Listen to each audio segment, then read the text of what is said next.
কাউকে ভালোবাসবেন না, তাহলে আপনার সুন্দর জীবন নষ্ট হয়ে যাবে।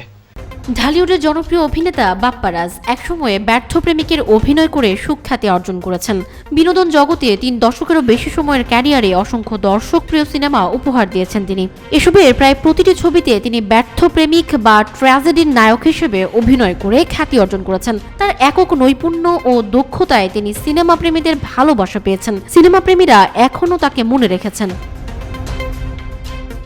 বর্তমানে অভিনয়ে নিয়মিত নন এই অভিনেতা।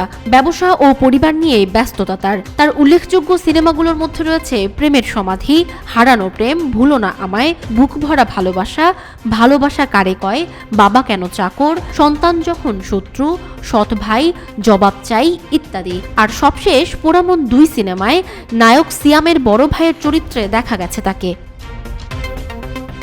এই অভিনেতা সচরাচর আলোচনায় থাকতে পছন্দ করেন না। মূলত কাজ নিয়ে শিরোনাম হয়ে থাকেন নায়ক রাজ্জাক পুত্র। তবে এবার হঠাৎ করেই ভিন্ন এক কারণে আলোচনায় উঠে এসেছেন তিনি। গত 10 নভেম্বর অন্তর্বর্তীকালীন সরকারের উপদেষ্টা হিসেবে নিয়োগ পেয়েছেন নির্মাতা মোস্তফা সরোয়ার ফারুকী। শপথ গ্রহণের পর থেকেই নানা ধরনের সমালোচনার মুখে পড়ছেন ফারুকী।